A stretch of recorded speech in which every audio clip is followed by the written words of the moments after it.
Hey everybody, it's Brooke with The Buttered Home and welcome to my messy kitchen. Today we have our version of southern fried praline chicken tenders and I can't wait to get started, so stay with us.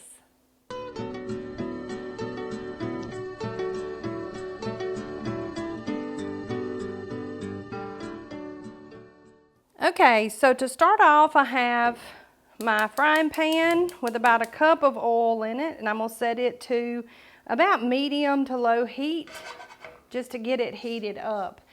Over here to the right I have some buttermilk, a half a cup, and 1 egg, and I'm just going to break that egg up and mix it in with the buttermilk. Now these are just rough estimates. I mean, this is really just buttermilk, egg, flour, and we're going to put some salt and pepper in there. So, you know, it's just general things. So the first thing I'm going to do is take my chicken and put it into the flour mixture after I add some salt to it. Well, we'll do that after these chicken tenders because we're gonna double dip. So I've got 2 chicken tenders here that I'm just going to flour and then put into the buttermilk and egg mixture. Now I should have seasoned that flour, so let me season that flour. Just a little salt and pepper, that's all you need. And these guys are going to take a double dip into that flour, so it just really doesn't matter. Let me get that seasoning mixed into our flour. And now we're going to take them, kind of drip off that excess buttermilk and dredge them in that flour again. And we're going to do all of our chicken this way, just to kind of get it nice and coated. And then when our oil has heated up, it'll be ready to fry with a good crust on it. I'm going to test that oil with just a little flour, and it's not quite there yet. So I'll let these guys hang out over here in the side. Now, if you wanted to do this ahead of time, you certainly could. You could let them rest battered, and then whenever your oil is ready, then you just take it and you just fry them up.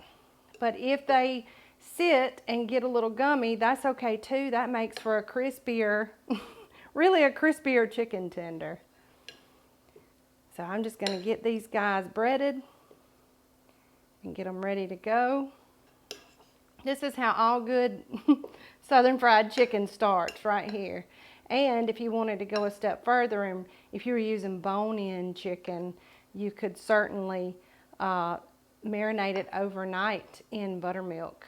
That's another good, really good way to soften up bone-in chicken. So let's see how we're doing over here.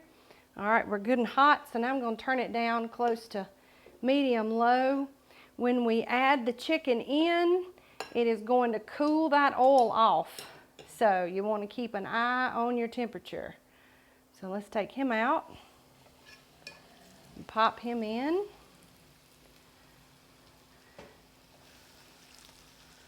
And then you just want to fry these for a few minutes on each side until they start to get golden brown. Now, a good rule of thumb when you're frying chicken like this is it needs to detach itself from the bottom of the pan. All right, so we're going to get those started while we finish up breading our chicken. There, now this one you see, it easily moved on the bottom of the pan, so we can turn it over and get a good fry on the other side. Okay, so I used my thermometer to check it to make sure it's close to 165 in the center, and it is, because as it rests, it's going to finish cooking. So any of these bigger pieces, I'm also going to check them as well when I take them out to drain. So now we're going to make our sauce. And we start with a stick of butter in a boiler. Then nearby I have just an 8.5 by 11 dish that I'm just going to spray lightly with cooking spray and set it to the side here. Now to our butter over low heat. I'm using my big burner, but you can do medium heat. But low does good on my big burner here. We're going to melt that butter. And then we're going to add in some really good flavor components. So first, we're going to add in a whole cup of brown sugar. Then to that, we're going to add in a whole cup of maple syrup, whatever your favorite is. Equal parts of maple syrup and brown sugar. Oh, yummy delicious. Then I'm just going to get that kind of mixed in with that butter that's melted so far so that that brown sugar can start to melt. And you want to do this over low to medium heat because once we add everything else, you only want it to softly boil for just a minute. This is going to be our praline sauce. So we want to make sure that that butter gets nice and melted in. Now to make it in the spirit of New Orleans, because it is praline, and pralines are a candied pecan that's usually kind of spicy in New Orleans. So we're going to add in about 2 teaspoons of Cajun seasoning. Yeah, I know that sounds like a lot. But you want this to be full of flavor because the chicken, we just did regular old standard chicken. You can even add a little hot sauce if you don't like Cajun seasoning. That would work too, just to give it just a little kick. Or maybe just a little cayenne. So if you don't have any Cajun seasoning, don't run out and buy any. You can add what heat components you do have in your pantry, and it'll do the very same thing. And now we want to put in about 1/2 cup to a cup of pecans, just whatever your preference is. I like it heavy on the pecans, and we do these pecan halves that we get from Priester's. They're beautiful, they're delicious, and they are good for you, full of protein. Let's eat one. All right, now we're going to bring this up to just a slight soft boil and let it simmer for just a minute. I have my oven preheated to 350 degrees. To my greased pan here, I'm going to put the chicken in a single layer. And it's still pretty hot.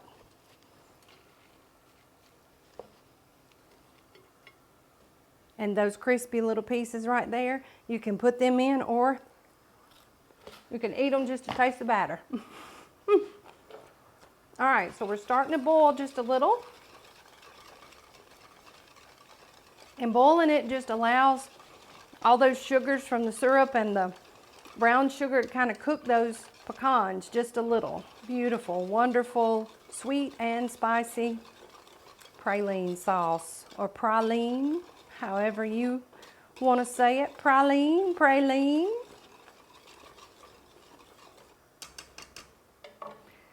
All right, now that we've cooked it for just about a minute, we're going to take that and we're going to pour it right over the top of that fried chicken. Don't worry, we ain't ruining a thing. We ain't ruining a thing. Now I'm just going to get my tongs, and I just want to kind of move that chicken around just so that that sauce can kind of get underneath it.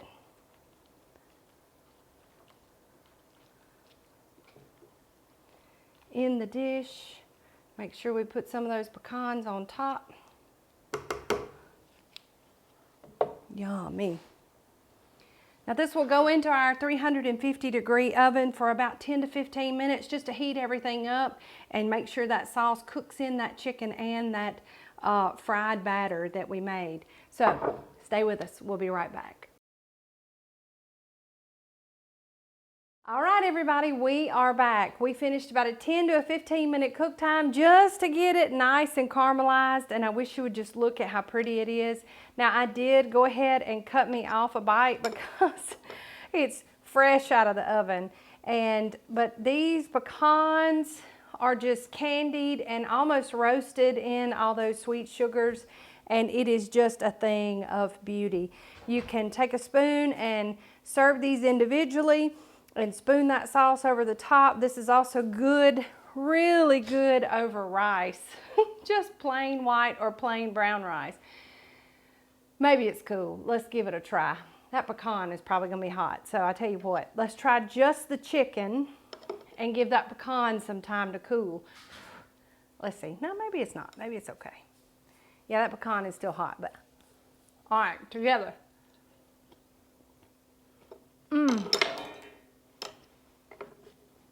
Buttery, delicious. Oh my gosh. So that crust on the chicken, it kept the chicken tender, which is what you want, because sometimes when you're cooking chicken and all this sugar, it can kind of make it dry. But frying it ahead of time, that's the way to go, because you just toss it in this beautiful sauce and it becomes a buttery, sweet, and slightly spicy. It's only slightly spicy. So that's 2 teaspoons of Cajun seasoning that we added in. Just added just enough flavor without a lot of heat. You could totally add in some hot sauce or even some cayenne pepper or red pepper flakes if you wanted to kick it up a notch. It's delicious and it's so good, versatile. This will be a great protein meal to take to somebody who's just had a baby or somebody who's been sick. This is comfort food fried chicken at its finest, and it's Southern. This recipe, like all of our others, can be found over at thebutteredhome.com. We would love it if you would give us a visit over there. We work real hard on our website, and we would love for you to give us a visit and get your free printable copy of this recipe and so many others. Make sure that you're following us on all of our social channels. We have a real good time, and we want you with us no matter where we are. And as always, if you want our videos all in one convenient place, head over to YouTube, search for The Buttered Home, and when you find us, hit that subscribe button and ding the bell so that you can be notified when we drop new videos like this one. This is not healthy at all, but Big D would tell you that's why it's good. We hope you enjoy this recipe. And from all of us here at The Buttered Home to your home, we sure love y'all. Bye.